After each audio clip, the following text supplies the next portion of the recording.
Imagine a leader whose name alone could send armies into retreat, a man whose chivalry and brilliance on the battlefield earned him the respect of both allies and enemies. That man was Saladin, the legendary sultan who united the Muslim world and reclaimed Jerusalem from the Crusaders. But behind the towering legacy lies a tapestry of untold stories, secrets buried beneath centuries of myth and admiration. What if everything you thought you knew about Saladin was only half the story? Today, we're pulling back the curtain on history to reveal 30 hidden truths about his life, truths that will challenge your understanding of one of the most revered figures of the medieval world. Saladin's name echoes through time as a symbol of honor, strategy, and unshakable faith. Born into a world fractured by war, he rose from humble beginnings to command empires, outmaneuver kings, and become the face of resistance against the Crusades. But this isn't just a tale of conquest and glory. It's a story of contradictions, of a man who showed mercy to his foes yet wielded power with unrelenting resolve. How did a young boy from Tikrit become the unifier of Islam? What personal sacrifices shaped his legendary campaigns, and why do so many of his most defining moments remain shrouded in mystery? From whispered court intrigues to battlefield decisions that changed the course of history, Saladin's life was a labyrinth of ambition, faith, and cunning. We'll uncover the startling alliances he forged in secret, the betrayals that nearly toppled his empire, and the private struggles he hid behind his public persona. This is more than a history lesson. It's a journey into the heart of a man who defied the odds, defied his enemies, and defied time itself. By the end, you'll see Saladin not just as a conqueror, but as a human being, flawed, brilliant, and utterly unforgettable. Ready to step into the shadows of history? Let's begin. Few would guess that the conqueror of Jerusalem began life in a small riverside town, far from the thrones he would one day command. Saladin was born into a Kurdish family in Tikrit, a modest settlement along the Tigris River, in the year 1137. His father, Najm ad-Din Ayyub, was a loyal soldier, hardly a man of great wealth or power, but one whose lessons in discipline and loyalty would shape his son's destiny. Unlike the princes and nobles Saladin would later face in battle, his childhood was marked by simplicity. There were no gilded palaces or private tutors, just the rugged landscape of Iraq and the quiet wisdom of a father who understood the weight of service. But even in obscurity, the seeds of greatness were planted. Najm ad-Din Ayyub wasn't just a soldier, he was a man of principle, rising through the ranks not through intrigue but through steadfastness. He taught young Saladin that true strength came from integrity, not just the sword, a lesson that would echo through history. The boy learned early that power was fleeting unless tempered by justice. And when the family later moved to Damascus, seeking opportunity in the court of the Zengid dynasty, Saladin carried those humble roots with him. It was there, away from the comforts of privilege, that he honed the patience and adaptability that would define his leadership. What's often forgotten is how deeply his Kurdish heritage influenced him. Unlike the Arab elites who dominated the region, Saladin came from a people known for their resilience, tribal, proud, and fiercely independent. That outsider perspective gave him an edge. While others relied on dynastic ties, he understood the power of unity across divisions. His rise wasn't just about military genius, it was about remembering where he came from. The boy from Tikrit never truly left home. He carried its lessons into every negotiation, every battle, every act of mercy, and that made all the difference. The streets of Tikrit had been home until one fateful decision turned them into a battleground. Saladin's family didn't leave their ancestral lands by choice. They were exiled, cast out in disgrace after his uncle, Shirkuh, made a deadly miscalculation during a power struggle between local warlords. The details are murky, lost to time and competing accounts, but one thread remains clear. Shirkuh killed a rival commander in a heated dispute, and the ruling Zengid dynasty demanded blood. Some say it was an act of self-defense, others claim it was cold-blooded ambition. Either way, the Ayyub family became outcasts overnight. For a young Saladin, this was his first taste of politics' brutal unpredictability. Overnight, the boy who'd grown up along the Tigris found himself rootless, his future hanging by a thread. The family fled under cover of darkness, their names tarnished, their safety uncertain. But exile wasn't just punishment, it became their rebirth. Damascus welcomed them cautiously. The city's ruler, Nur ad-Din, saw potential in Saladin's father, Ayyub, despite the scandal. Ayyub's reputation for loyalty earned him a military post, and slowly the family rebuilt their standing. Here's where history gets intriguing. Some chroniclers suggest the exile was staged, a clever ruse to plant the Ayyubids in Damascus as agents of the Zengids. Others insist it was pure survival with no grand design. What's undeniable is how this upheaval shaped Saladin. He learned early that power shifts like desert sand, and survival depends on adaptability. Damascus didn't just offer refuge, it became his classroom. The city's scholars, its bustling markets, its mosaic of cultures, all sharpened the mind of the future sultan. The darkest irony, the man who'd one day unite the Muslim world began as a fugitive, his family's name whispered in shame.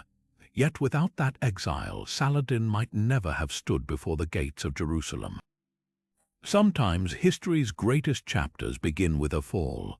Saladin's path to power wasn't a straight march, it was a dance of survival, where every step could mean triumph or disaster. When he arrived in Egypt as a young officer under his uncle Shirkuh's command, few could have predicted he'd emerge as the country's ruler. The Fatimid Caliphate was crumbling, torn between rival factions and the looming threat of Crusader kingdoms. Shirkuh had been sent by Nur ad-Din to intervene, but when he suddenly died after a lavish feast, some whispered of poison, Saladin found himself thrust into the spotlight. At first, he seemed an unlikely choice to lead. He wasn't Egyptian, he wasn't part of the Fatimid elite, he wasn't even the most experienced commander. But Saladin possessed something far more valuable than bloodline, a rare gift for reading people. The young officer spent his first months listening more than speaking, learning the intricate web of alliances that held Cairo's court together. He watched as viziers rose and fell, their fates decided by whispers in shadowed corridors, and when the Fatimid Caliph Al-Adid needed a new strongman to stabilize the chaos, Saladin positioned himself as the perfect compromise, an outsider who owed his loyalty to no single faction. What happened next was a masterclass in political theater. Saladin accepted the vizier title with apparent reluctance, even refusing the traditional robes of office to appear humble. Behind the scenes, though, he moved with ruthless precision. He quietly replaced key military posts with loyal Kurdish officers. He courted Sunni scholars who'd long resented the Fatimid Shia rule. And when rebellion inevitably came, he crushed it without mercy, proving he wouldn't be a puppet. The final stroke came in 1171, when he abolished the Fatimid Caliphate entirely, not with fanfare, but with a simple decree read in Friday prayers. Cairo awoke to find its government transformed overnight. The genius of Saladin's rise lay in his contradictions. He spoke of unity while dismantling centuries of tradition. He praised the old order while building his own, and through it all, he maintained the careful illusion that power had been thrust upon him, not seized. By the time Nur ad-Din realized his protege had become a rival, it was too late. Egypt was no longer a Zengid outpost, it was the foundation of an empire. History records the death of Nur ad-Din in 1174 as a sudden illness, a fever that struck the powerful Zengid ruler in his prime. But whispers from that era tell a far darker tale. The man who had been Saladin's patron, the leader who sent him to Egypt, died just as their relationship was fracturing beyond repair. Nur ad-Din had begun gathering armies not to fight crusaders but to confront his former protege. Then, abruptly, he was gone. Court physicians spoke of a bilious fever, but several chroniclers noted strange details. The illness came without warning. Nur ad-Din's trusted advisors were kept at a distance during his final hours. Most damning of all, Saladin's own brother, Turan Shah, arrived in Damascus just days before the ruler's collapse, claiming to be on pilgrimage. Coincidence, perhaps, but consider this. Turan Shah was known to have studied medicine in Cairo, where poisons were rumored to be an open secret among the Fatimid elite. Saladin's reaction to the news raises more questions. Rather than rushing to Damascus to mourn his mentor, he stayed in Egypt for months. Some say to consolidate power, others suggest to avoid suspicion. When he finally did travel north, he didn't claim Nur ad-Din's territories by force. Instead, he positioned himself as the grieving successor, even marrying Nur ad-Din's widow to legitimize his rule.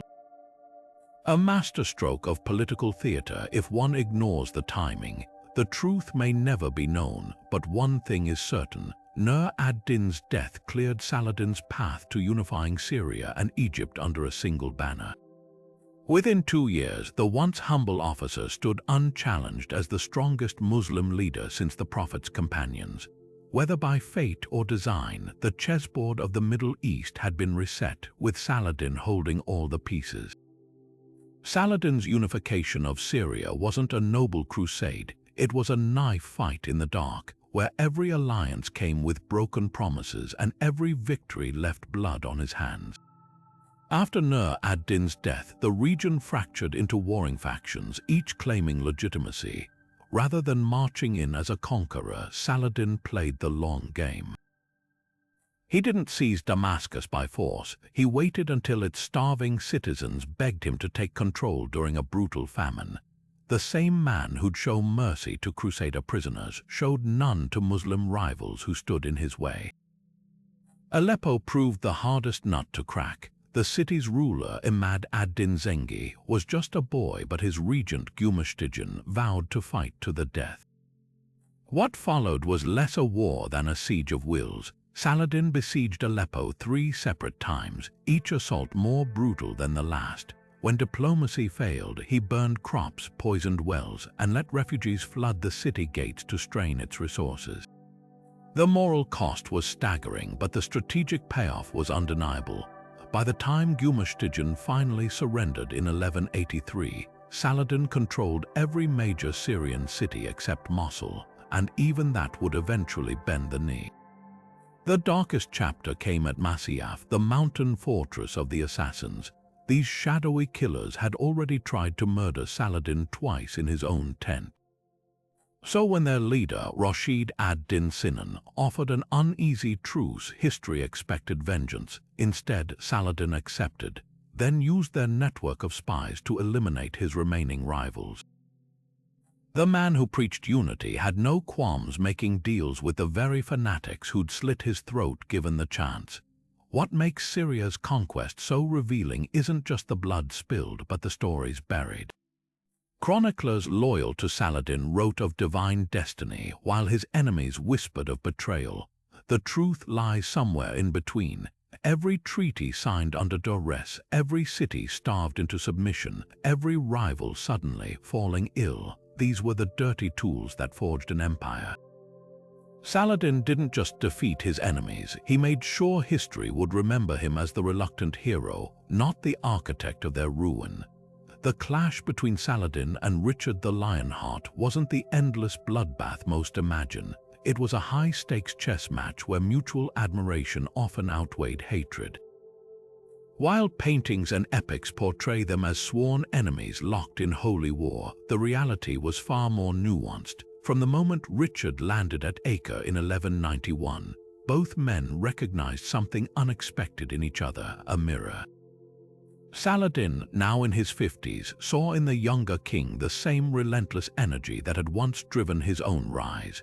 Richard, for all his ferocity, quickly learned that the Muslim commander fought with a code of honor rare among his Crusader peers.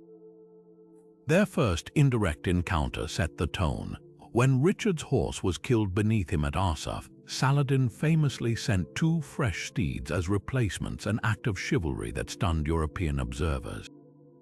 This wasn't just battlefield etiquette, it was psychological warfare. By treating Richard as a worthy adversary rather than an infidel to be despised, Saladin subtly positioned himself as the civilized counterpart to the Crusaders' brutality. The message was clear: even in war, he would be magnanimous. Behind the scenes, their relationship was even more startling. Secret envoys shuttled between camps, discussing everything from prisoner exchanges to potential peace terms. At one point, Richard even proposed marrying his sister Joan to Saladin's brother Al-Adil, a political union that would have made Jerusalem a shared domain. The deal collapsed when Joan refused, but the fact it was entertained at all reveals how pragmatism often overrode ideology, the greatest myth of all. That their conflict ended in stalemate. In truth, Saladin achieved his strategic goal without a decisive battle. By letting Richard carve a narrow corridor along the coast while keeping Jerusalem under Muslim control, he ensured the Crusader king could return home claiming victory without altering the balance of power. The famous Treaty of Ramla in 1192 wasn't a compromise, it was Saladin's masterstroke dressed in diplomatic finery. 2 warriors, each too skilled to destroy the other, chose coexistence over mutual annihilation. History remembers their clashes, but their restraint changed the course of empires. Saladin's sword may have forged his legend, but his pen shaped his empire.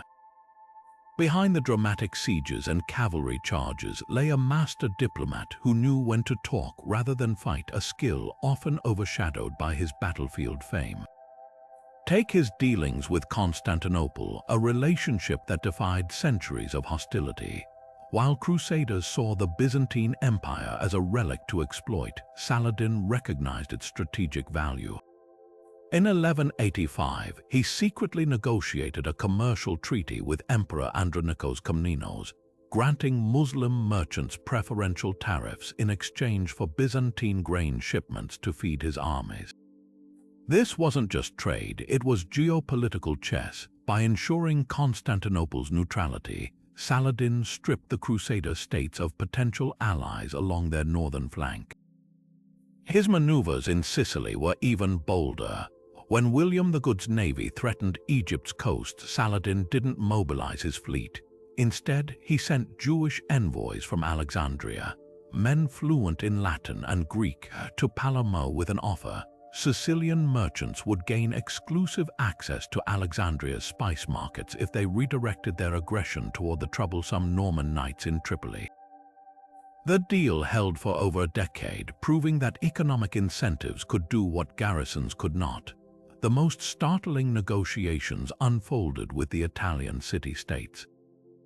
Genoa and Venice, despite being Crusade financiers, maintained shadow embassies in Cairo. Saladin played them against each other brilliantly, offering Venetian glassmakers tax-free workshops in Damascus while secretly assuring Genoa's bankers they'd control the ransom payments for captured Crusader nobles. These weren't just treaties, they were calculated distractions that kept Europe's merchant princes too busy counting coins to fund new invasions. Perhaps his crowning achievement was the 1189 pact with King Bela Roman III of Hungary. While the Hungarian king publicly vowed to join the Third Crusade, Saladin's diplomats secured a private understanding. Hungarian troops would accidentally arrive too late for key battles in exchange for privileged access to Black Sea slave markets. The documents confirming this deal were burned centuries ago, but the timing of Hungarian delays speaks volumes. What made Saladin's diplomacy revolutionary wasn't just its success, but its restraint. Where other Muslim leaders demanded humiliating submissions, he sought mutual benefit. His treaties often included clauses protecting Christian pilgrims, a gesture that sowed division in Crusader ranks between hardliners and those who saw coexistence as possible.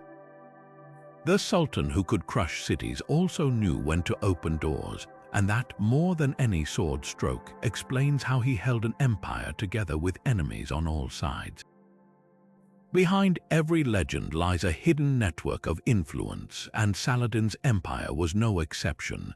While chroniclers obsessed over his battles, the real power plays often unfolded in palace courtyards and private chambers, where women like his sister Sitt al-Mulk wielded quiet authority. Forgotten by most histories, she was the shadow architect of key alliances, using her vast wealth to bankroll military campaigns and her diplomatic savvy to mediate between warring factions.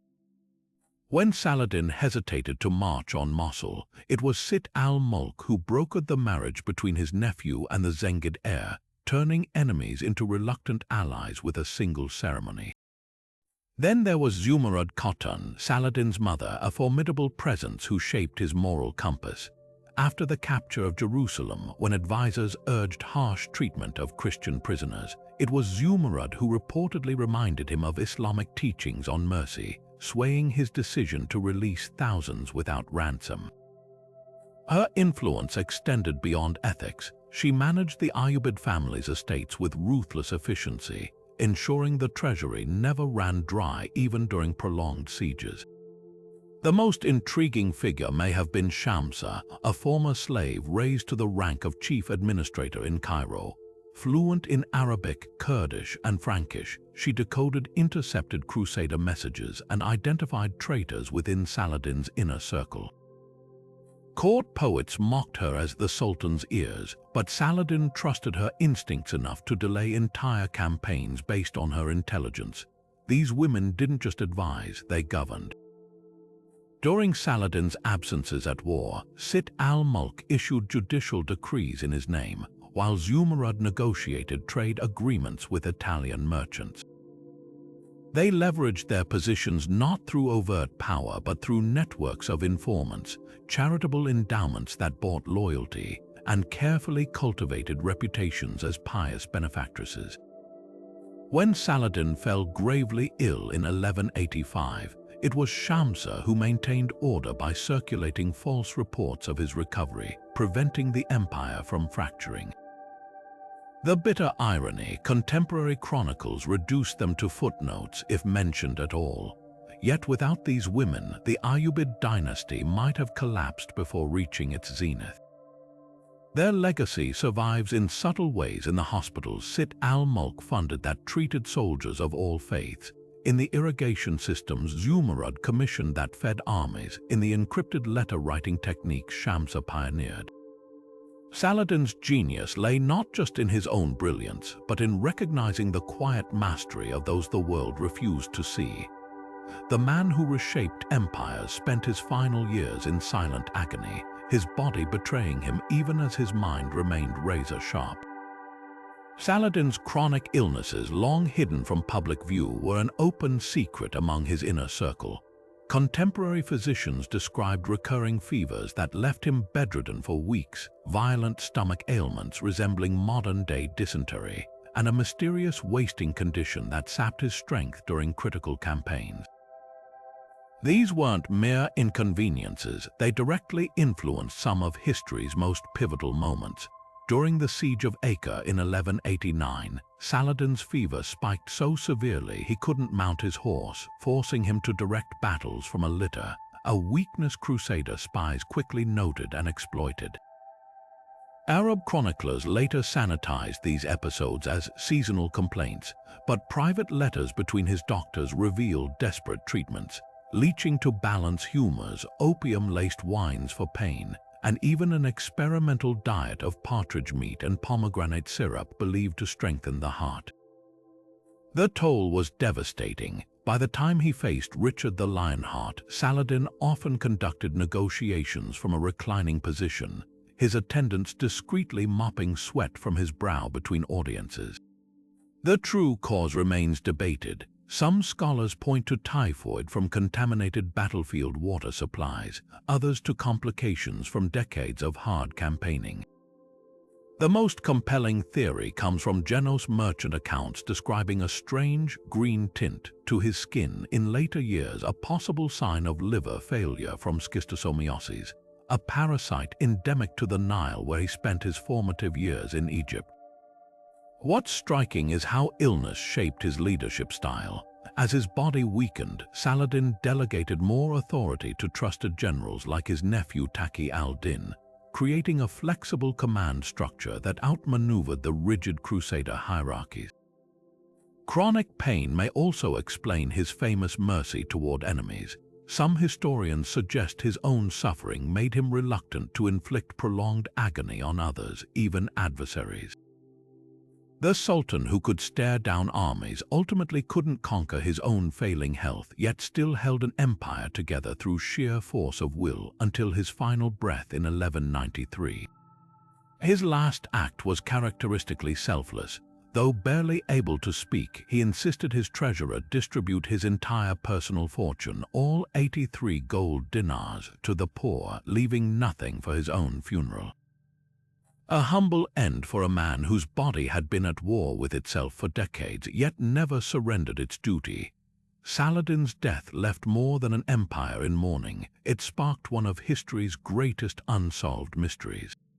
Despite ruling territories that stretched from Egypt to Syria, despite collecting tribute from Crusader kingdoms and controlling lucrative trade routes, the great Sultan's personal treasury vanished without a trace.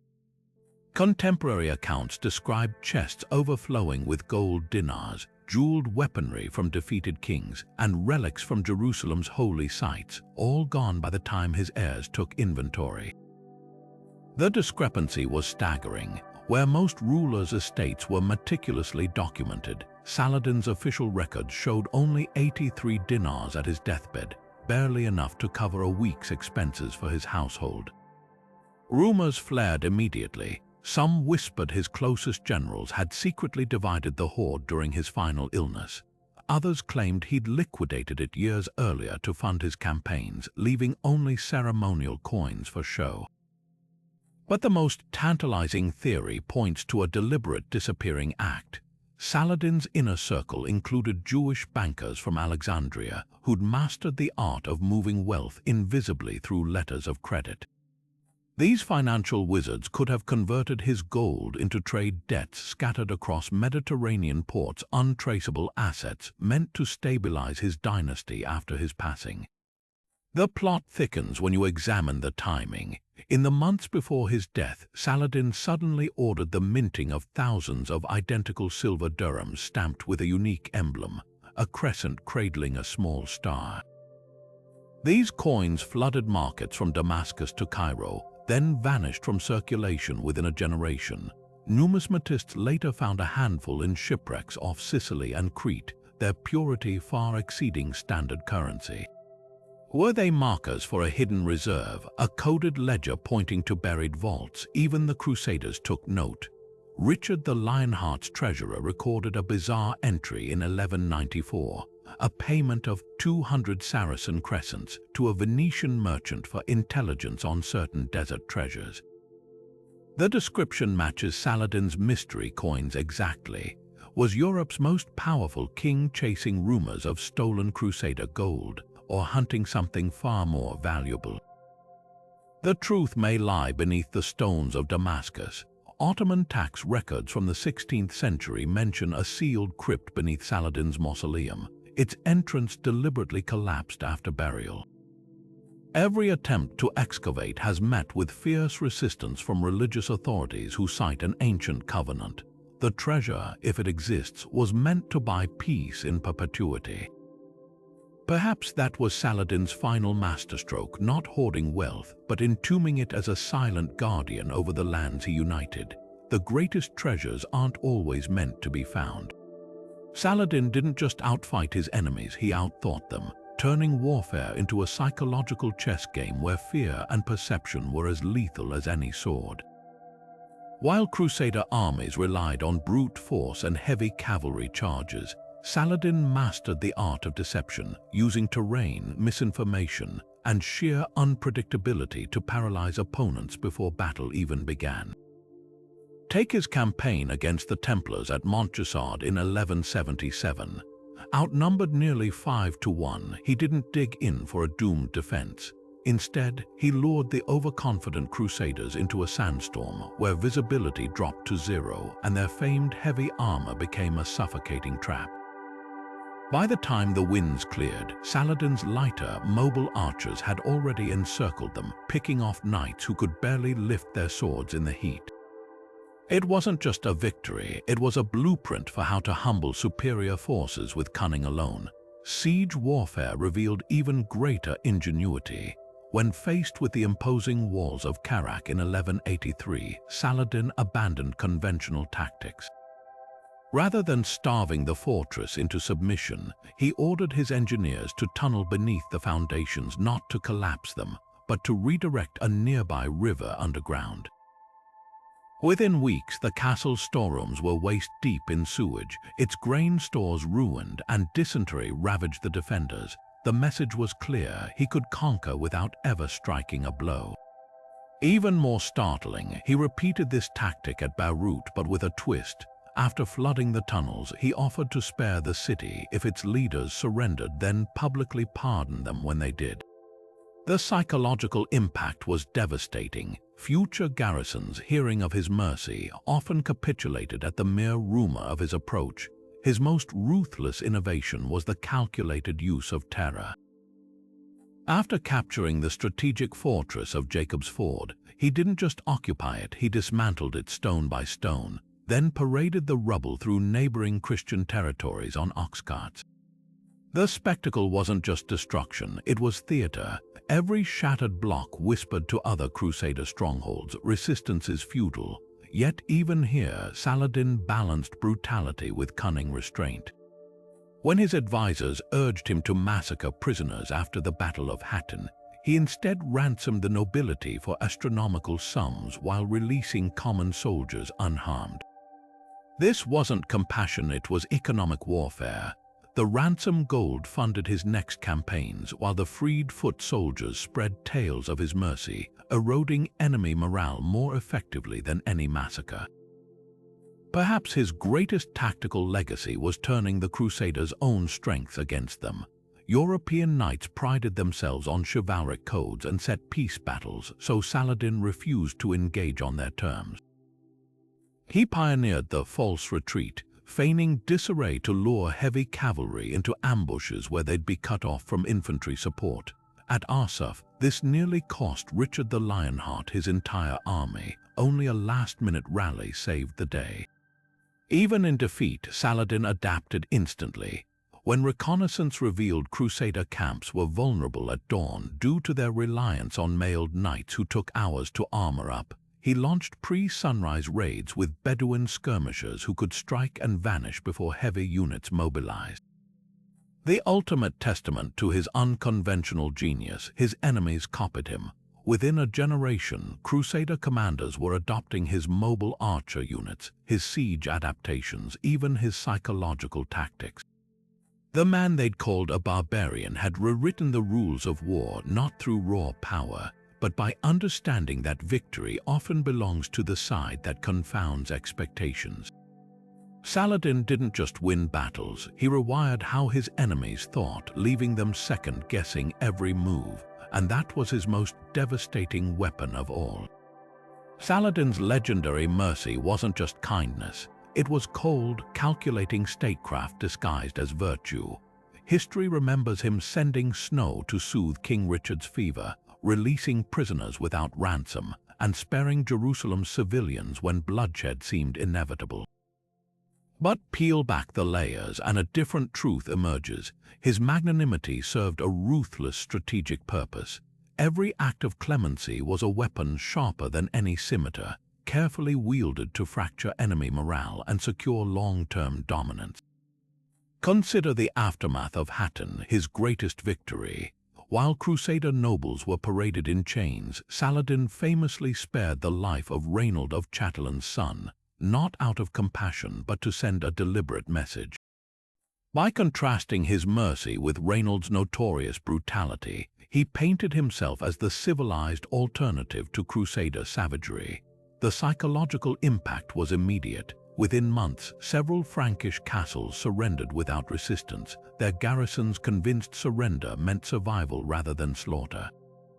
Even his decision to free thousands of Jerusalem's poor wasn't pure benevolence. By flooding Crusader territories with destitute refugees, he strained their resources to the breaking point, turning humanitarian gestures into economic warfare. The darker pattern reveals itself in what he didn't do. Saladin showed no mercy to Muslim rivals like the assassins or rebellious emirs. Their leaders were executed without hesitation. His chivalry extended only to enemies whose suffering could be weaponized. Take his treatment of Templar and Hospitaller knights after Hattin. While ordinary soldiers were released, these elite warriors were beheaded en masse. Why? Because their monastic vows made them immune to ransom or persuasion.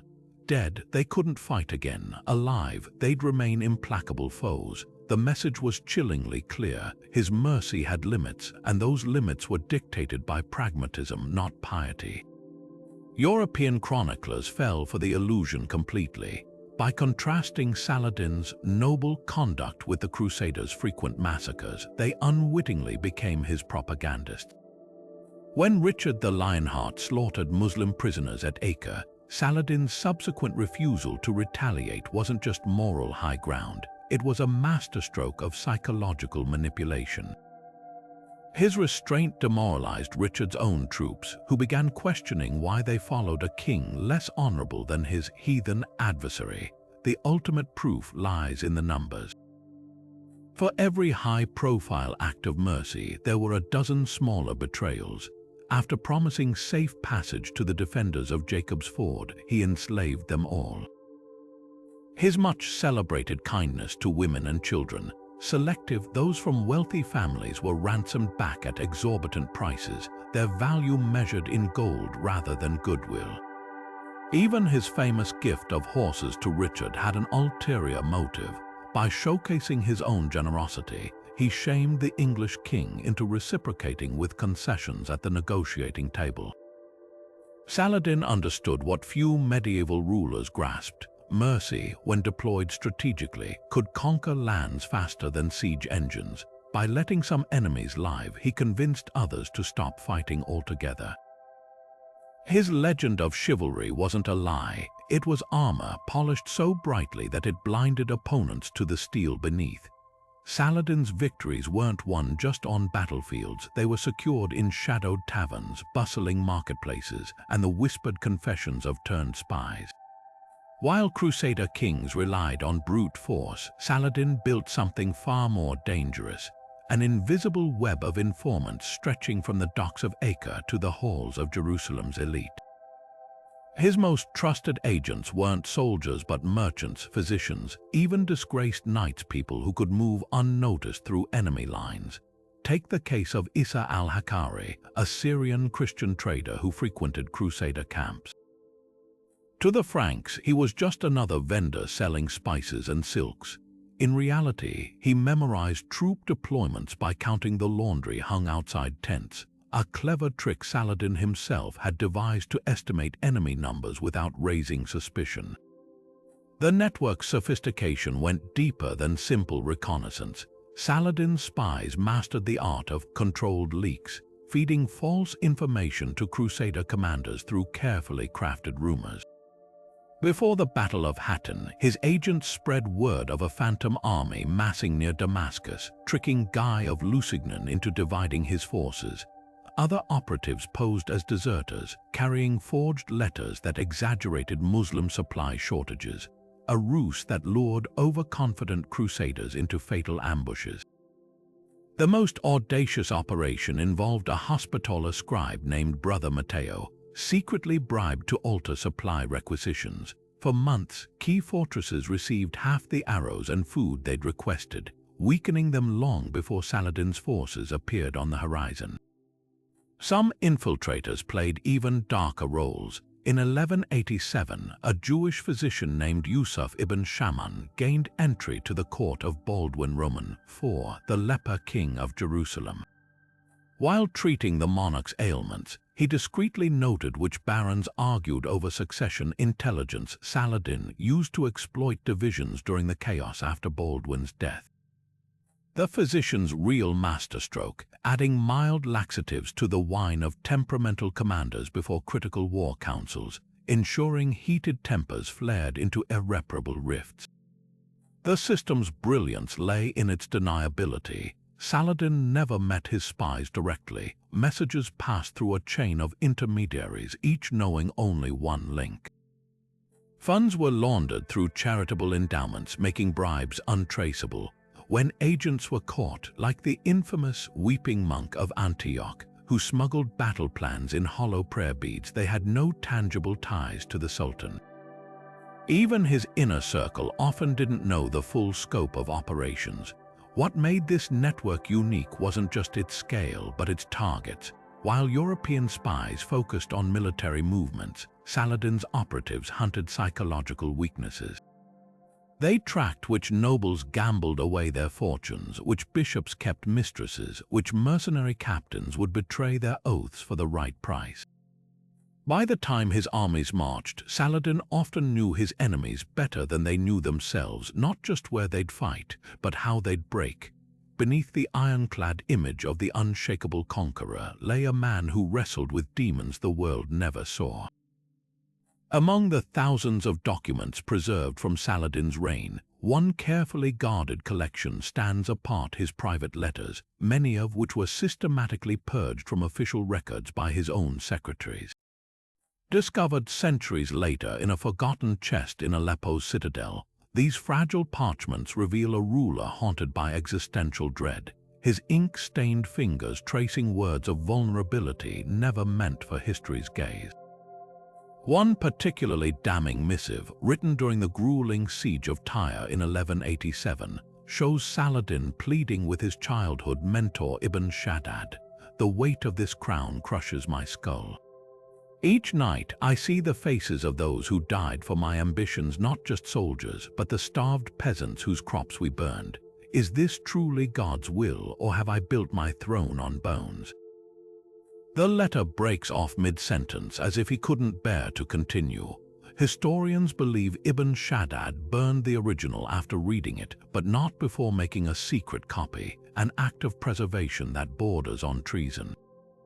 Equally revealing are his exchanges with his brother Al-Adil. Unlike the flowery proclamations of unity in public decrees, these letters crackle with tension. In one heated dispatch from 1189, Saladin admits, "The Kurds whisper that I favor Arabs, the Arabs suspect I'm too Kurdish, the Turks think me weak, the Franks are fanatic. To hold this empire together, I must be all things to all men, and so I am nothing to myself." The raw frustration contradicts every chronicle portraying him as the serene unifier of Islam. Most startling of all is a scrap of parchment found tucked inside a Quran gifted to his son Al-Afdal. In shaky handwriting, likely penned during his final illness, Saladin confesses, "I dream of Tikrit's river, not as the Sultan, but as the barefoot boy who feared nothing because he owned nothing. What have 40 years of conquests bought me? A name that will outlive my soul, and a kingdom that will shatter like glass the moment my heart stills." This from the man who reclaimed Jerusalem without shedding civilian blood. The letters expose a devastating truth. Saladin's legendary confidence was a performance maintained at colossal personal cost. Where official histories show him praying calmly before battles, his private writings describe sleepless nights pacing his tent, vomiting from stress before critical decisions. The same man who coolly outmaneuvered Richard the Lionheart once scribbled in desperation to his treasurer, "If the Antioch gold doesn't arrive by new moon, the army will mutiny." Hide this, burn this. Perhaps most poignant are his repeated references to Yusuf, his birth name, discarded upon taking power. Yusuf would have wept at what Saladin must do today. He writes after ordering the execution of a beloved but rebellious general. This splitting of self reveals the unbearable duality of his existence, the ruthless sultan and the sensitive boy forever at war within him. The suppression of these letters wasn't just vanity, it was political survival. Had his enemies glimpsed his doubts, revolts would have erupted across his fragile empire. Even his heirs understood the danger. Historians now believe Saladin's descendants censored remaining personal documents to preserve the myth of his invincibility. What emerges from the surviving fragments isn't the stainless hero of legend, but something far more human. A man who climbed to unimaginable heights, only to find the view from the summit lonelier than he ever feared. Saladin spent his life building an empire only to watch his successors dismantle it within months of his death. The great Sultan's final act wasn't a masterstroke of statecraft, but a desperate gamble that backfired spectacularly. Instead of naming a single heir, he divided his territories like a family inheritance, giving Damascus to his eldest son Al-Afdal, Egypt to another son, Al-Aziz, and smaller provinces to relatives. On paper, it was a balance of power. In reality, it was a recipe for disaster. Al-Afdal, raised in privilege and utterly unprepared for leadership, proved the worst possible choice to safeguard his father's legacy. Within weeks of taking power, he surrounded himself with incompetent sycophants, ignoring seasoned advisors who'd served Saladin for decades. His first decree: a lavish tax cut for Damascus elite that drained the treasury and alienated the army. Meanwhile, Al-Aziz in Cairo saw weakness and pounced, marching troops into Syria under the pretext of brotherly counsel.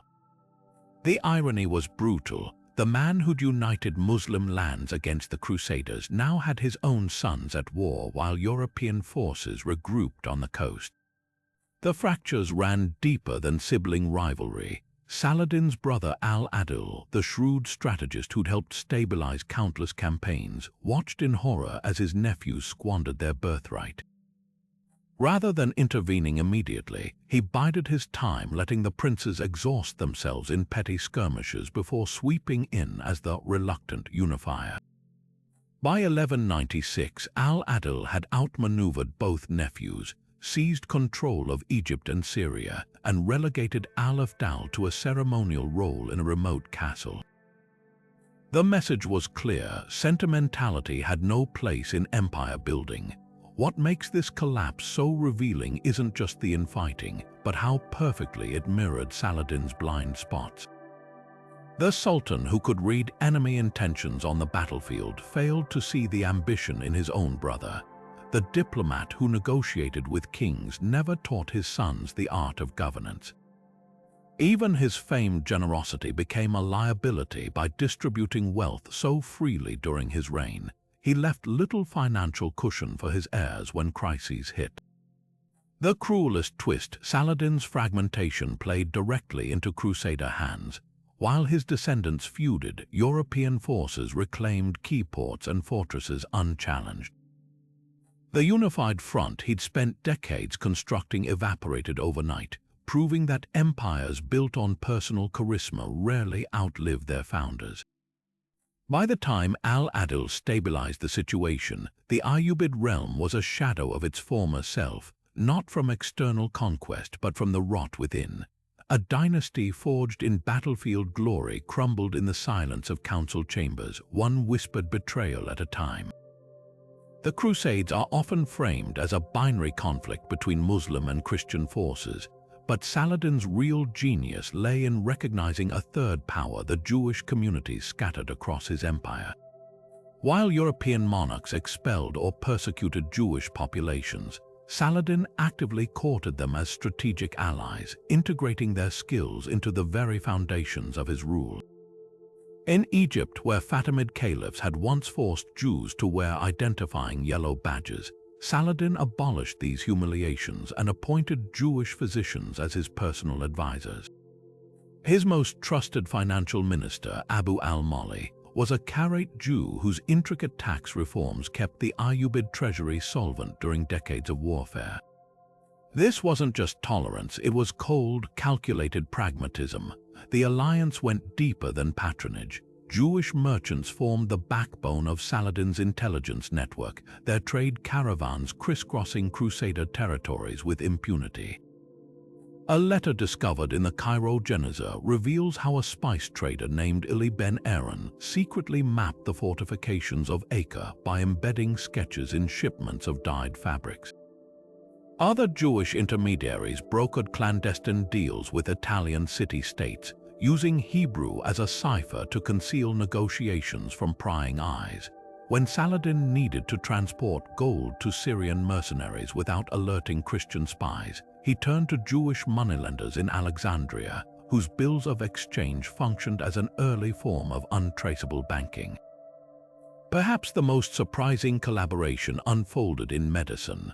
While Crusader camps relied on rudimentary treatments like bloodletting, Saladin's armies benefited from Jewish doctors pioneering germ theory centuries before its time. Physician Moses Maimonides, who fled persecution in Al-Andalus to serve in Saladin's court, introduced sterilization techniques that slashed infection rates among wounded soldiers. His treatises on wound care became mandatory reading for Ayyubid field medics, giving Muslim forces a hidden advantage. Their injured troops were far more likely to survive and fight again. The relationship wasn't without tensions. When Saladin's troops recaptured Jerusalem in 1187, some Muslim commanders demanded the expulsion of its Jewish residents as retaliation for their dealings with Crusaders decades earlier. Saladin refused, instead restoring the city's long-dormant Jewish quarter and funding synagogues alongside mosques. His reasoning, recorded by the chronicler Imad ad-Din, was brutally practical. A land thrives when all its children plant roots.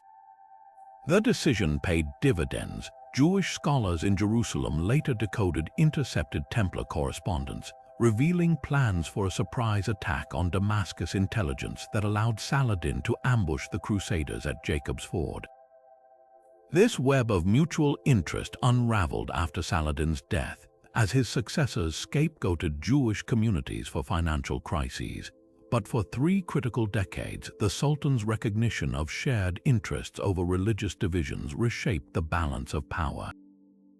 His true legacy wasn't just uniting Muslims, it was proving that empires rise not on purity, but on the ability to turn outsiders into indispensable allies.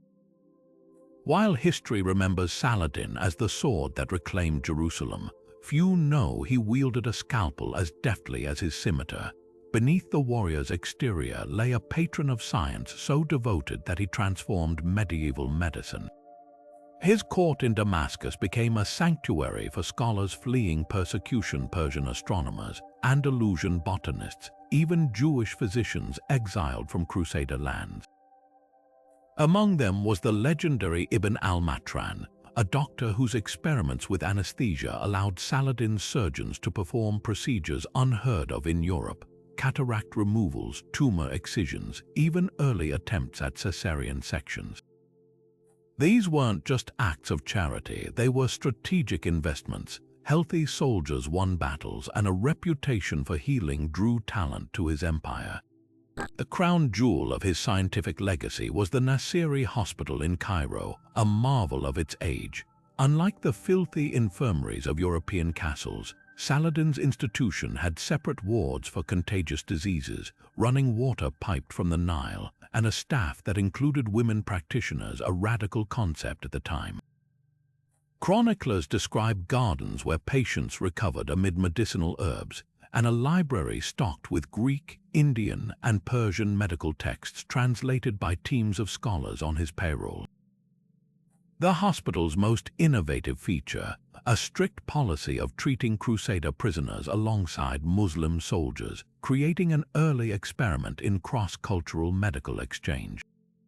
Saladin's fascination with healing extended beyond human bodies. He funded irrigation projects based on Roman hydraulic principles, turning arid stretches of Syria into farmland that fed his armies.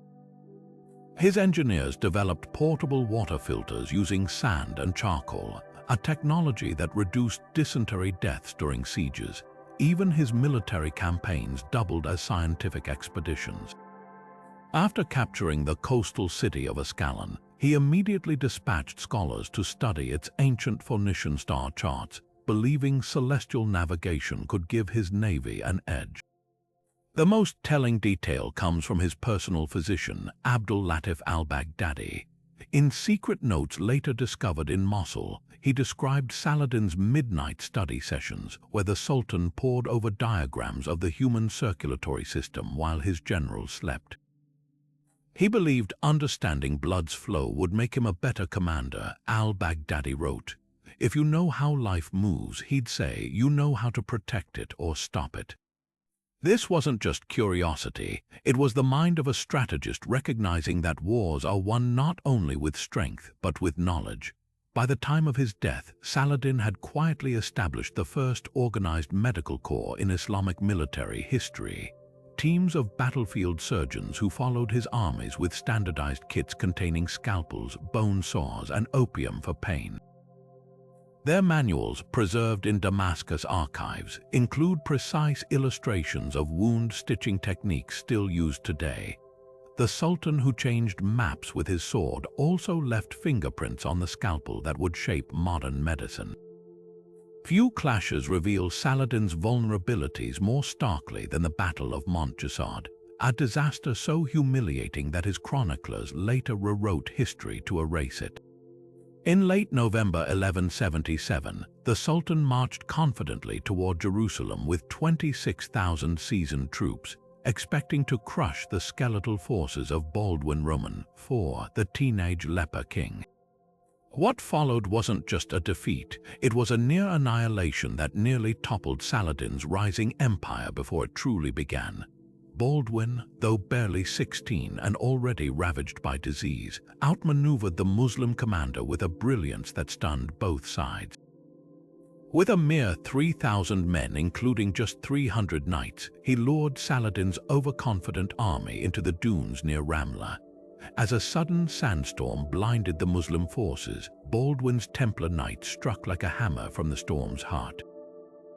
Chaos erupted. Saladin's elite Mamluks, trained for open-field combat, found themselves tangled in shifting sands while Frankish archers rained death from invisible positions. By dusk, 90% of Saladin's army lay dead or captured.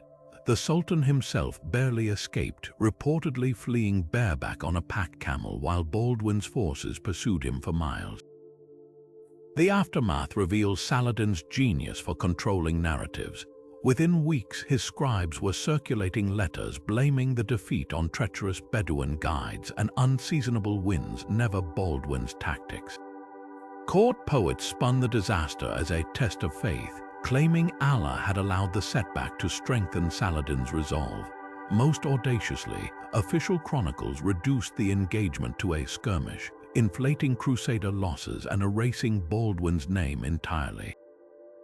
The strategy worked. Within a generation, Arab historians remembered Montjussard as a minor setback, while European accounts, eager to glorify Baldwin's miracle victory, failed to grasp how close they'd come to decapitating the Ayyubid movement in its cradle. What makes this cover-up so revealing is the paper trail it left. A rare surviving dispatch from Saladin's vizier, Al-Fadl, admits the truth in coded language. The lion's cub has torn our cloak, and now we must sew it anew before winter reveals our nakedness. The letter's existence proves the Sultan's inner circle knew the scale of the catastrophe. Their solution, a relentless propaganda campaign painting Baldwin as a doomed youth whose victory was mere luck, while Saladin's escape became proof of divine favor. The darkest irony lies in how Montjussard shaped both men. Baldwin, though victorious, wasted his dwindling health chasing the decisive follow-up blow that never came. Saladin, scarred by the humiliation, abandoned open battles for years, perfecting the guerrilla tactics that would later crush the Crusaders at Hattin. The battle that almost ended his career became the crucible that forged his greatest strengths not through glory, but through the searing lesson that even giants could fall to a well-placed blade. And that was a truth too dangerous to leave unedited. Saladin's public image as the devout champion of Islam concealed a far more complicated relationship with faith, one that often defied the religious orthodoxy of his era. While chroniclers portrayed him praying fervently before battles and quoting the Quran with perfect recall, private accounts suggest a mind deeply engaged with philosophical doubt. His personal physician, Abdul Latif al-Baghdadi, recorded late-night debates where Saladin questioned predestination, asking why an all-powerful God would permit the Crusader atrocities he witnessed. These weren't the musings of a blind believer, but of a man wrestling with the paradoxes of divine justice. Even his acts of piety carried whispers of heterodoxy.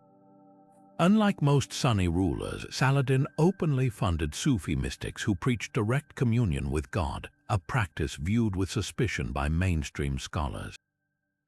He reportedly kept a secret library of Greek philosophy, including works by Aristotle banned in some madrasas, and employed Jewish and Christian scribes to translate them under royal protection.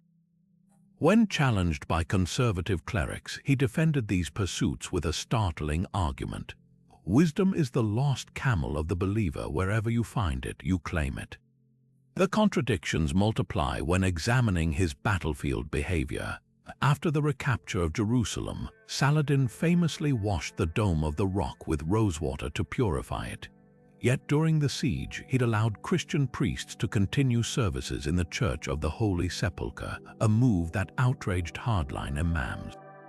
His secretary Ahmad ad-Din later wrote that Saladin privately mocked religious extremists on both sides, calling them men who worship war more than God. The most revealing glimpse comes from an encrypted letter to his son Al-Afdal, discovered in the archives of Aleppo. "Do not confuse the robe of the cleric with the will of heaven," he wrote. "Many who shout Allah's name loudest understand him least." This from the man who united the Muslim world under the banner of holy war. Whether his unorthodoxy stemmed from political pragmatism or genuine spiritual searching, one truth emerges. The Saladin of history was far more complex than the saintly figure of legend.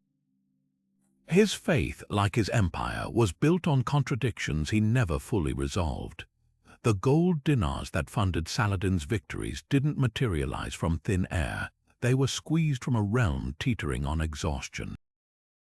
While poets sang of his conquests, peasant farmers buried their starved children in fields trampled by armies.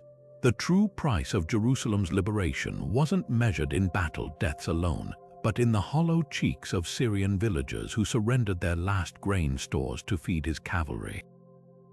Records from Aleppo's tax offices reveal a chilling pattern. Villagers that paid 100 dinars in tribute before Saladin's rise were handing over 600 by 1190, their ledgers stained with desperate pleas for mercy. Even the Sultan's own treasurer, Ibn Shaddad, confessed in private writings that the treasury's vaults echoed with emptiness, forcing loans from Venetian bankers at crushing interest rates just to keep the army fed. Famine became Saladin's silent enemy. Chroniclers meticulously documented his battlefield maneuvers but glossed over the years when locust swarms and drought followed his troops like a curse. In 1186, the same year he captured Kerak, Damascus grain prices skyrocketed to 20 times their normal rate, not from siege tactics, but because scorched earth policies had destroyed entire harvests. A forgotten letter from a Nile Delta farmer describes the aftermath. "We burnt our fields as ordered when the Franks approached. Now my sons chew on boiled leather while the Sultan's horses grow fat." The contradiction was brutal. To protect his empire, Saladin had to ravage the very lands that sustained it. The debt spiral that followed would haunt his successors for generations. After Hattin, Saladin's commanders demanded immediate payment for their services, forcing him to melt down church bells and royal tableware into coin. Jewish moneylenders in Alexandria extended emergency lines of credit, backed by future tax revenues from cities not yet conquered. By 1191, interest payments alone consumed 30% of Egypt's annual income, a fact hidden from public records but recorded in cipher by a nervous scribe in Cairo's finance ministry. The Crusaders weren't the only ones ransomed. Saladin had effectively mortgaged his empire to keep victory within reach. Most damning are the whispers from his final days. As fever racked his body, Saladin allegedly ordered his doctors to prepare an economic report instead of medicine. The figures they brought 3 million dinars in war debts, half the farmland in Syria fallow from neglect, entire provinces rebelling over tax burdens reportedly made him weep. The conqueror who'd united kingdoms died knowing his greatest legacy might be the financial ruin that followed. The bitter truth, every holy city reclaimed, every crusader humiliated, came at a cost measured not in blood, but in the silent collapse of the world that paid for his glory. Saladin spent his life forging an empire through wisdom and steel, but one truth cuts deeper than any battlefield loss. His greatest failure wore a crown. Al-Afdal, the heir raised to inherit a united Muslim world, proved catastrophically unfit to hold even a single city. The boy who'd grown up shadowing his father during the recapture of Jerusalem lacked the one trait Saladin couldn't teach, the will to rule. Within months of his father's death in 1193, Al-Afdal transformed Damascus from the jewel of the Ayyubid realm into a bloated court of sycophants and scandal. Tax revenues meant for fortifications funded endless banquets. Veteran generals who'd bled for Saladin found themselves replaced by poets who flattered the young sultan's vanity. The situation grew so dire that Saladin's own brother, Al-Adil, sent a blistering letter warning, "You inherited a throne, not a toy." The tragedy wasn't just Al-Afdal's incompetence, it was his absolute refusal to see it. When his younger brother Al-Aziz marched troops from Egypt to advise him, Al-Afdal responded by emptying the treasury to hire mercenaries, then forgot to pay them. Stranded without wages, these soldiers simply melted away as Al-Aziz's disciplined forces approached. Chroniclers describe the moment reality struck, Al-Afdal, staring slack-jawed from Damascus walls as his brother's banners appeared, turned to his advisors and whispered, "But father said they loved me." The siege that followed was less a military engagement than a pathetic farce. After a single skirmish, Al-Afdal surrendered unconditionally, begging Al-Aziz to spare his favorite musicians and wine stash. What makes this collapse so haunting is how thoroughly it mirrored Saladin's blind spot as a parent. The master strategist who could anticipate Richard the Lionheart's every move failed to prepare his own son for power. While Saladin drilled Al-Afdal in Quranic verses and swordplay, he never taught him to read ledgers or spot lies in a vizier's smile. Worse, he surrounded the boy with yes-men, punishing any tutor who dared criticize the heir. A surviving letter from Saladin's vizier, Al-Fadl, reveals the rot. "Twice I suggested the prince audit the grain stores. Twice he yawned. The third time his guards barred me from court." Al-Afdal's final humiliation came not from enemies but family. After losing Damascus, he fled to Aleppo, where his cousin Taqi al-Din, once Saladin's most loyal general, took one look at his ragged entourage and locked the gates. Reduced to wandering between minor forts, the heir of Islam's unifier became a beggar king, trading ancestral lands for temporary shelter, his last act of note. Selling Saladin's personal Quran to a Venetian merchant for a cask of wine. The text, inscribed with his father's battle prayers, later resurfaced in Genoa, bookmarked at the verse, "Allah does not change the condition of a people until they change what is in themselves." The bitterest twist, Al-Afdal outlived his more capable brothers, surviving into obscurity as a pensioner in a backwater castle. While Al-Adil rebuilt their father's empire through grit and guile, Saladin's chosen heir spent his days composing bad poetry about lost glory. His real epitaph was written not on stone but in the ledgers of history, a cautionary tale about bloodlines meaning nothing without the steel to back them. The son who should have been Saladin's eternal legacy became proof that even the mightiest dynasties crumble when built on love instead of merit. The sword resting in Damascus' Umayyad Mosque isn't just a relic, it's a carefully crafted illusion. For centuries, pilgrims and tourists have filed past a gleaming scimitar labeled as Saladin's personal weapon, its curved blade whispering of Hatton's glory. But Ottoman inventory records from 1592 tell a different story. the so-called Sword of Islam, was actually forged in Mamluk workshops 300 years after Saladin's death, commissioned by Sultan Qaitbay as propaganda to legitimize his shaky rule. The deception worked so well that even Napoleon later demanded to see it during his Syrian campaign, unaware he was admiring an elaborate fake. So what happened to the real blade? The trail splits into competing legends. Arab chroniclers insist Saladin gifted his weapon to a loyal Kurdish bodyguard on his deathbed, ordering it melted down to prevent idolatry. Yet Venetian merchant logs from 1227 mention a Saracen prince's sword, purchased from Crusader looters, its hilt inlaid with Quranic verses, a description matching Saladin's documented preference for silver-wrapped grips. The most tantalizing clue surfaces in the Vatican's secret archives, a 13th century letter from a Templar knight boasting he'd taken the Sultan's own steel during a skirmish near Jaffa, only to lose it gambling to a Sicilian count days later. The sword's mythos grew larger than any physical artifact. When the Ottoman Sultan Selim the Grim conquered Egypt in 1517, he allegedly slept with a replica under his pillow, convinced it would channel Saladin's military genius. Centuries later, T.E. Lawrence carried a cheap bazaar scimitar through Arabia, knowing its silhouette alone evoked the Ayyubid legend for tribal allies. Even Saddam Hussein commissioned exact copies for his generals during the Iran-Iraq War, hilts engraved with Saladin's supposed motto, "The edge that unites is sharper than the one that divides." Archaeologists may never authenticate the original, but forensic metallurgy offers startling insights.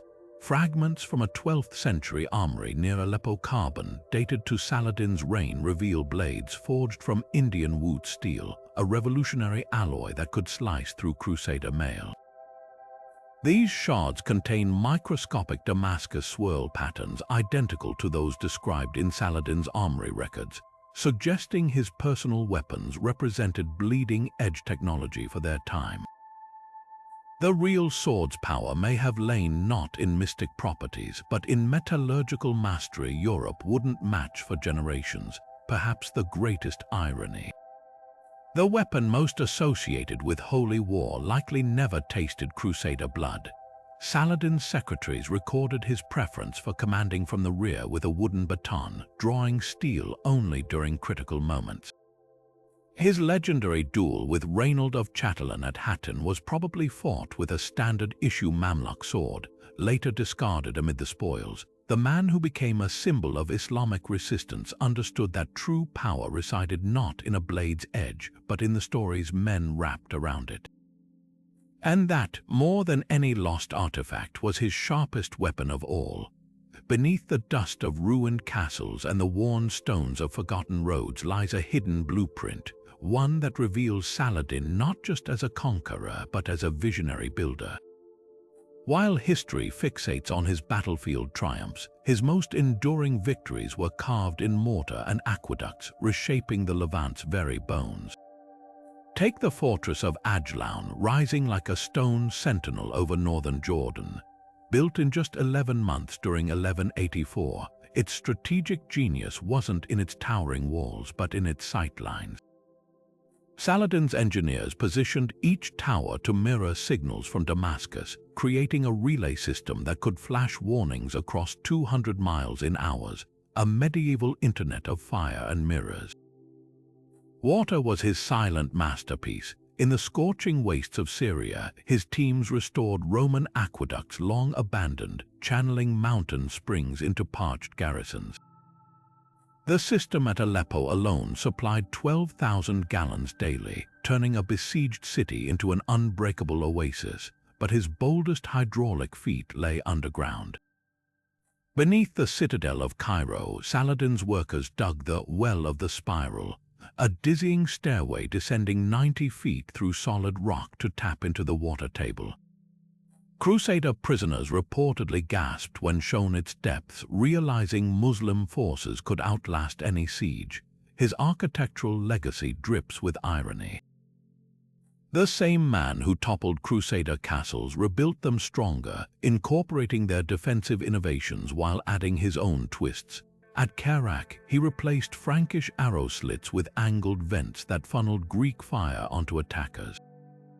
In Damascus, he transformed the hospital of Nur al-Din into a medical complex so advanced.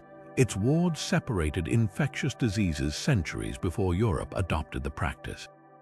Even his roads were weapons. The Sultan's highway linking Egypt to Syria wasn't just a trade route, but a camouflaged military corridor with hidden cisterns every 15 miles. The most startling revelation: many projects were credited to others. Saladin's chroniclers, eager to burnish his warrior image, downplayed his building campaigns as necessary renovations. Only recently have archaeologists decoded payroll records proving his direct involvement. A scrap of parchment from Cairo's archives lists his personal approval for a bridge's arch design, scribbled in Kurdish, a language few advisors understood, ensuring his fingerprint stayed invisible. Perhaps the truest testament lies in what still stands. 8 centuries later, farmers in the Jordan Valley drink from his reservoirs. Desert travelers stumble upon his waystation ruins, their stones aligned to cast cooling shadows at noon. The Sultan who united lands' new empires rise not just on swords, but on the quiet certainty of a well-laid foundation, and that, more than any battle cry, echoes through time. Beneath the battle chants and court chronicles, Saladin's soul spilled onto parchment in verses so raw, his heirs tried to erase them from history. These weren't the polished odes to victory recited in public squares, but midnight confessions inked by a ruler who wore solitude like a second cloak. One recently rediscovered fragment, hidden for centuries inside a Quran's binding in Mosul, captures the haunting refrain. They call me conqueror as I hollow into silence, a crown of thorns beneath the turban's gold. The poem's imagery: withered gardens, falcons with clipped wings, a crumbling minaret standing alone, paints a portrait of despair that contradicts every official narrative of the triumphant sultan. The suppression wasn't accidental. Saladin's descendants systematically purged these works from royal libraries, fearing they revealed vulnerabilities enemies could exploit. But a handful survived in private collections, often misattributed to lesser poets. A Damascus cloth merchant's ledger from 1234 lists payment for scribing the melancholy verses of Yusuf, Saladin's birth name disguised among accounts of linen sales. The poems that escaped the censor's fires share uncanny themes: exhaustion with war, longing for Tikrit's riverbanks, even guilt over the blood spilled to unify lands that still felt foreign. One particularly damning couplet, scrawled on the back of a military dispatch, laments, "Every fortress taken builds my prison higher, each surrendered city adds another chain." What makes these works so revelatory isn't just their sadness, but their targets. Saladin reserved his sharpest barbs not for crusaders, but for his own courtiers. A verse fragment recovered from Cairo's Geniza Mock's advisors, who kneel so low their noses plow the earth, yet whisper treason when they rise. Another lashes out at the hypocrisy of clerics who demanded merciless jihad while their sons dodged military service. The bitterness startles, this from the man celebrated for uniting factions under Islam's banner. The most poignant discovery came in 2019, when infrared scanning revealed hidden text beneath a palimpsest in Aleppo's archives. Beneath a bland accounting of olive oil shipments lay a complete ghazal, its opening line searing. "They say Jerusalem's stones remember God's voice. What of the stones stained with mother's tears for the sons I sent to claim them?" The poem continues for 19 couplets, each more devastating than the last, questioning whether any cause justifies the cost. Historians now believe Saladin composed it after Hattin, in the eerie quiet between battles, as the scale of his victory settled upon him. These rediscovered verses force us to confront an uncomfortable truth. The legendary unifier may never have believed his own propaganda. The man who rallied millions under sacred banners privately wondered if unity through bloodshed wasn't just another kind of fragmentation. His heirs understood the danger that poems whispering of doubt could unravel empires faster than any Crusader army, so they burned what they found, not realizing some words refused to die. They linger in the cracks of history, waiting to remind us that even the mightiest conquerors are, in the darkest hours, achingly human. Saladin's legend as a unifier of the Islamic world conceals a painful paradox. The very taxes that funded his holy wars nearly tore his empire apart. While poets sang of his battlefield glories, Egyptian farmers whispered curses as tax collectors seized their last measures of grain.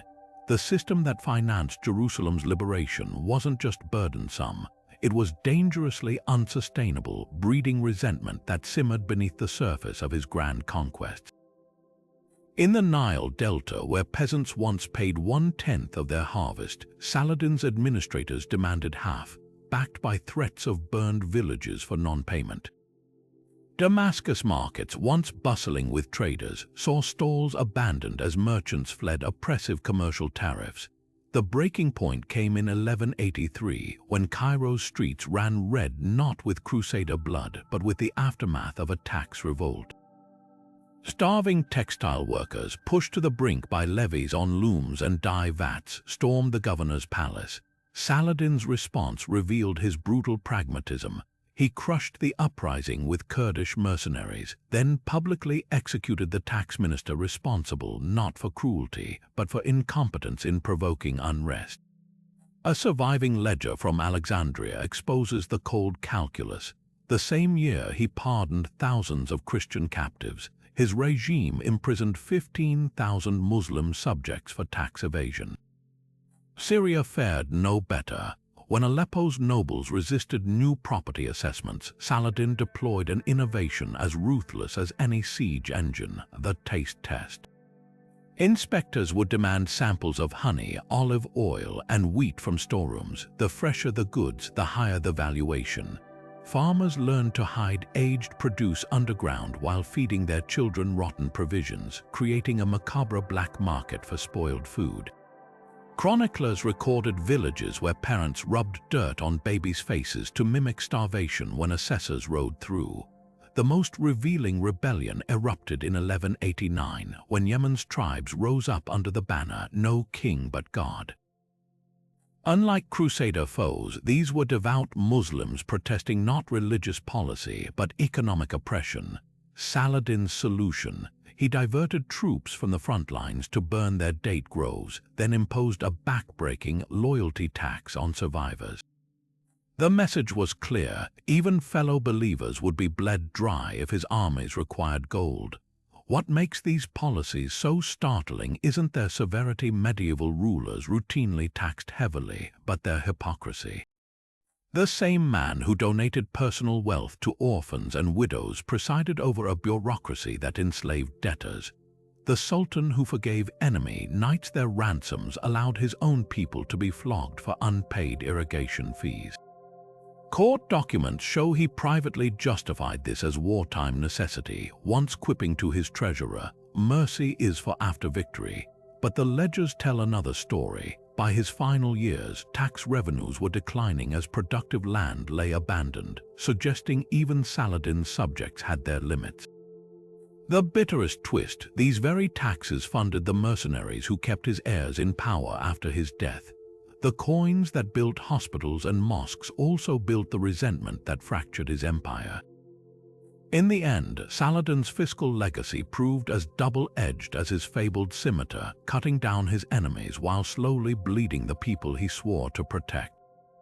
The marble sarcophagus in Damascus' Umayyad Mosque, adorned with Kurdish inscriptions and visited by thousands as Saladin's final resting place, holds a secret it's almost certainly empty.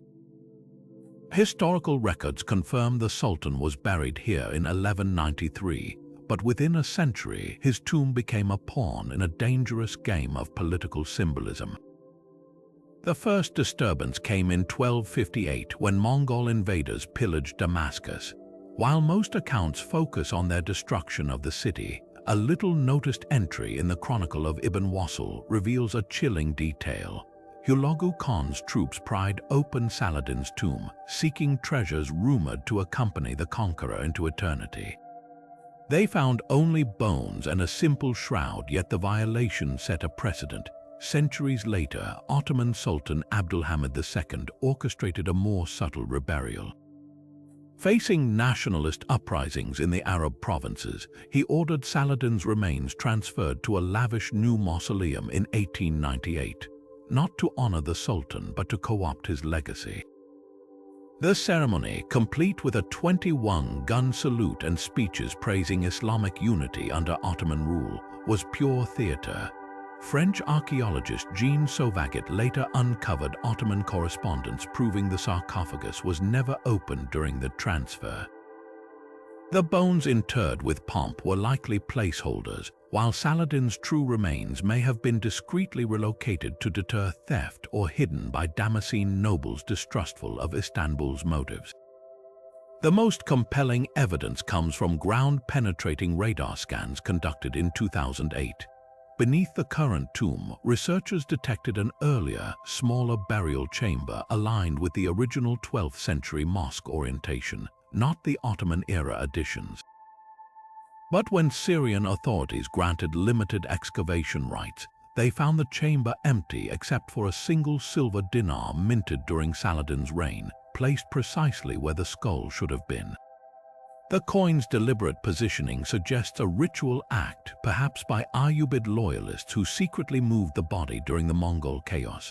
Why does it matter? Because Saladin's physical presence or absence became a proxy for power struggles across 8 centuries. The Mamluks displayed his sword as a relic of legitimacy. Napoleon sought his tomb to legitimize French claims as heirs to enlightened rule. Even Assad's regime, in the lead up to the Syrian civil war, funded lavish restorations of the mausoleum while suppressing Kurdish celebrations of Saladin's heritage.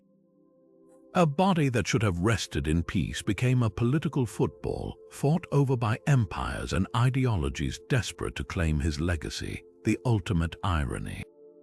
The man who united Muslims against foreign invaders couldn't prevent his own remains from being weaponized in the very conflicts he sought to end. Whether dust or bones still lie in Damascus is almost secondary. The real Saladin was buried long ago beneath layers of myth and manipulation thicker than any tombstone.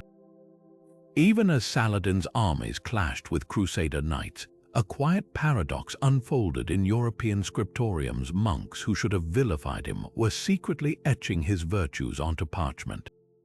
The very chroniclers tasked with justifying holy war found themselves marveling at the Sultan's honor, their quills betraying an admiration too potent to suppress. Take the famous account by Ernaul, a Frankish squire captured at Hattin. While his narrative condemns Muslim infidels, it devotes astonishing passages to Saladin's generosity, how he personally offered water to parched prisoners, how he sheltered noblewomen from abuse, even how he waived ransom for the impoverished. This wasn't isolated. Bishop Jacques de Vitry, a fervent crusade preacher, grudgingly recorded how Saladin's troops protected Christian holy sites from looting, while crusaders themselves had pillaged Jerusalem decades earlier. The magnetism of Saladin's legend seeped into European courts through unexpected channels. Richard the Lionheart's own minstrels composed ballads praising the Sultan's battlefield courtesy, a shocking departure from typical demonization. German troubadour Walther von der Vogelweide went further, contrasting Saladin's noble heathen heart with the greed of Christian princes who exploited the Crusades for profit. Even Dante, in his Divine Comedy, placed Saladin in limbo alongside virtuous pagans like Socrates, a staggering concession for a medieval Christian poet. These weren't fleeting mentions, they were tectonic shifts in perception where enemy became exemplar. What explains this reverence? Partly strategy. Chroniclers like William of Tyne used Saladin's magnanimity as a whip to shame decadent European nobles, writing, "If even a Saracen shows such honor, what excuse have we who claim Christ's mantle?" But deeper still, Saladin represented something medieval Europe lacked, a ruler whose power stemmed from personal integrity rather than divine right. His mercy at Jerusalem became a mirror reflecting Crusader failings, one some clerics couldn't ignore. The most startling evidence lies in the margins.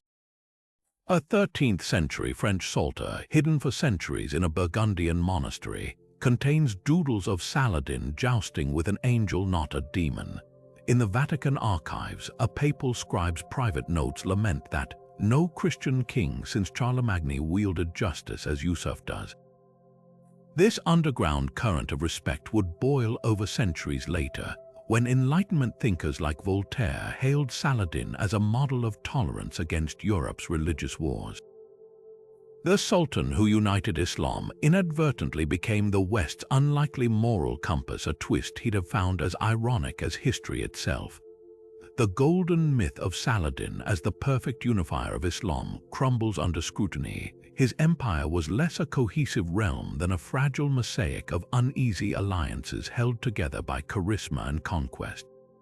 While poets and chroniclers hailed him as the singular voice of Muslim unity, the reality was far messier. From the moment he declared the abolition of the Fatimid Caliphate in Egypt, resentment simmered beneath the surface. Shia scholars in Cairo whispered in hidden madrasas that Sunni orthodoxy had been imposed at sword point, their historic institutions stripped of power overnight. Even the famed recapture of Jerusalem couldn't mask the fractures. Kurdish officers brawled with Turkish mercenaries over spoils. Arab nobles in Damascus grumbled about upstart Kurds in the royal court, and Bedouin chieftains along the frontier paid lip service to his authority while raiding caravans with impunity. Look closer at his supposed triumphs and the cracks become chasms. After crushing the Zengids in Syria, Saladin allowed their leaders to retain lands not from mercy but necessity. The mighty fortress of Mosul never truly bowed to his rule. Its emirs signed treaties with crossed fingers, waiting for his attention to turn elsewhere. When he marched against the Crusaders, entire Muslim contingents arrived late or deserted, their loyalties tied to local warlords rather than any pan-Islamic cause. A damning letter from the governor of Aleppo to his brother reveals the truth. We march under the Sultan's banner, but our swords remain sheathed until the real fight begins against each other. The assassins, those shadowy practitioners of political murder, posed the ultimate test of his unity myth. After surviving 2 assassination attempts, Saladin didn't crush their mountain strongholds as expected. Instead, he struck a cynical truce, allowing their terror campaigns to continue against his rivals. The message was clear: unity mattered less than control. Even his vaunted abolition of sectarian taxes concealed a grimmer truth. While Christians and Jews celebrated new freedoms, Sunni scholars in his court enforced doctrinal purity with quiet ruthlessness. The man who preached tolerance presided over a regime where dissenting imams found themselves mysteriously reassigned to remote desert mosques. The bitterest division festered closest to home, his own family. Saladin's brothers and sons jockeyed for power even as he lived, carving the empire into personal fiefdoms. His nephew Taqi al-Din openly defied orders during the Acre campaign, prioritizing loot over strategy, while his son Al-Afdal spent more time feasting with Damascene poets than securing borders. The illusion of unity evaporated completely after Saladin's death, as his heirs tore the realm apart within months, proof that the bonds he forged were personal, not institutional. Modern historians pore through the records and find a telling pattern. Saladin's correspondence spends more time placating disgruntled emirs than coordinating grand strategies. The united front against the Crusaders was a patchwork of temporary bargains held together by the gravitational pull of his presence. Remove that force and the pieces flew apart. Perhaps his greatest accomplishment wasn't uniting the Muslim world, but convincing posterity that he ever truly did. The legend endures because we crave unifying heroes, but history, in its relentless honesty, remembers the fissures beneath the facade. Saladin's reputation as a chivalrous conqueror hides a darker truth: his mastery of environmental warfare, where rivers ran dry and fields burned not by accident but by design. While history remembers his mercy toward prisoners, it often overlooks the brutal calculus behind his campaigns. To starve enemies into submission, he turned fertile lands into wastelands with chilling precision. During the siege of Karak in 1183, his troops didn't just surround the fortress, they systematically uprooted every olive grove and vineyard for miles, leaving the soil barren for generations. Armenian chroniclers described the aftermath: peasants returning to find their ancestral orchards reduced to stumps, the earth salted so thoroughly even weeds struggled to grow. Poisoned wells became another grim signature. When Crusader forces dug in near Acre, Saladin's engineers laced their water sources with bitter herbs and animal carcasses, not enough to kill outright but to sicken garrisons into desperation.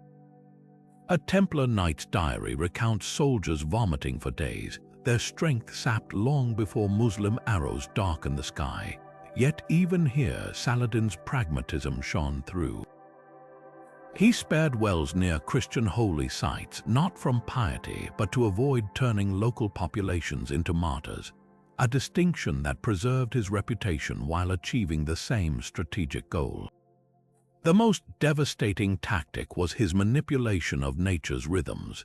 Before attacking the Levant's breadbasket regions, he timed campaigns to coincide with harvests, burning fields just as crops ripened. Arab tax records reveal the macabre efficiency. Villages that once fed thousands now scrawled famine in their ledgers, their granaries repurposed as barracks for occupying troops. In the Jezreel Valley, where wheat once swayed taller than a man's head, Saladin's scorched earth orders created a buffer zone so desolate, Crusader reinforcements couldn't forage without starving. What makes these acts so haunting is their duality. The same hands that offered Crusaders chilled sherbet in their camps also signed decrees condemning entire regions to hunger. When challenged by his brother al-Adil about the suffering inflicted on Muslim farmers, Saladin reportedly replied, "Better our people eat ashes today than see their children enslaved tomorrow." His environmental warfare wasn't mindless destruction, it was a calibrated weapon, wielded with the same precision as his cavalry charges. The legacy lingers in the land itself.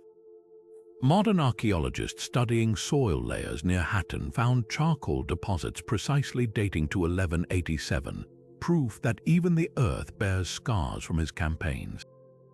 For all his famed nobility, Saladin understood a hard truth. Sometimes the deadliest weapon isn't a sword, but a burned field, a tainted well, or the merciless patience of a commander who knows hunger breaks walls faster than catapults. Even in his final days, Saladin's life seemed bound to forces beyond mortal understanding, omens and visions that whispered of his approaching end. Months before his fever claimed him, court astrologers in Damascus reportedly unearthed a chilling prophecy buried in ancient Mesopotamian texts: "The lion of the sand shall perish when the moon swallows Jupiter." On the night of February 16, 1193, astronomers across the empire watched in horror as a lunar eclipse obscured the giant planet precisely as the Sultan's physicians recorded his first violent chills. Coincidence, perhaps, but surviving letters between his advisors reveal how deeply such signs unsettled them. "The Sultan laughs when we speak of portents," wrote his secretary Ahmad ad-Din, "yet I see his fingers trace Jupiter's symbol on his dagger each morning."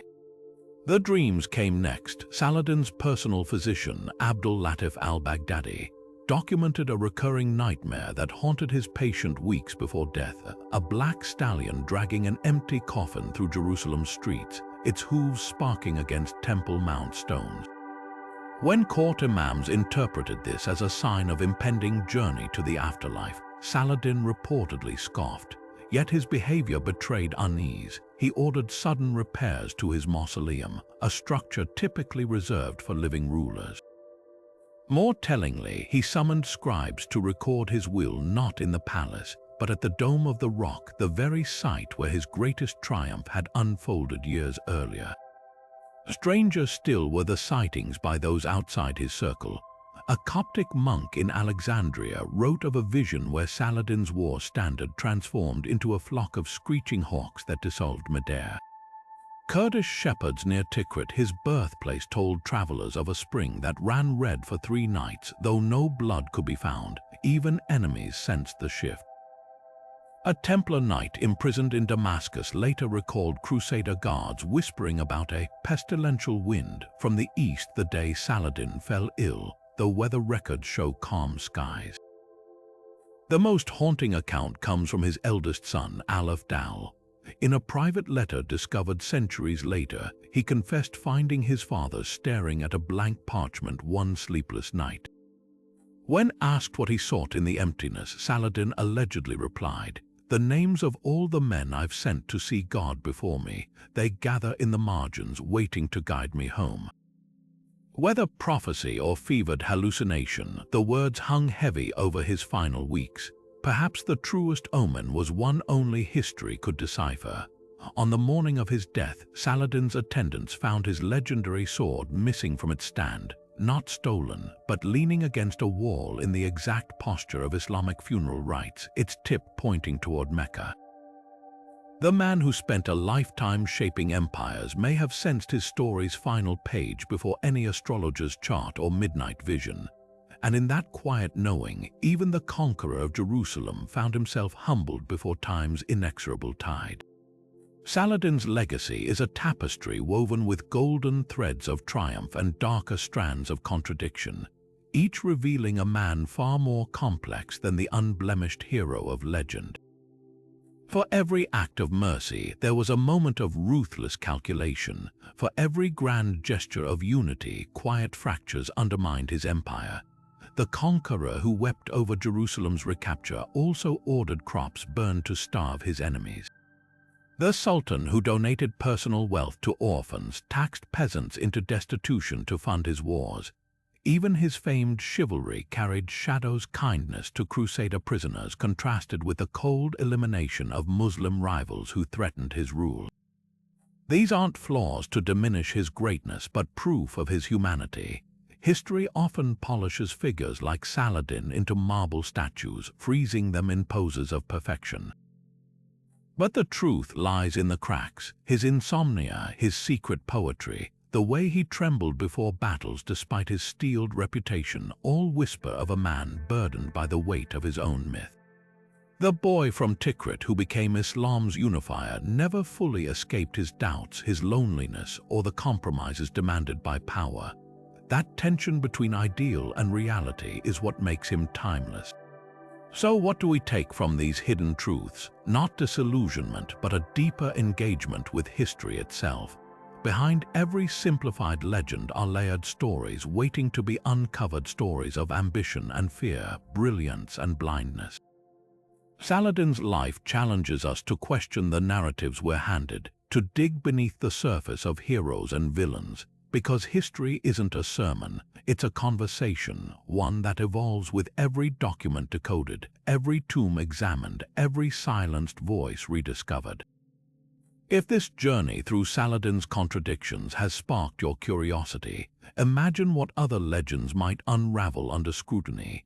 Hit subscribe and join us as we keep pulling at history's threads, because the past isn't just what happened. It's what we dare to question.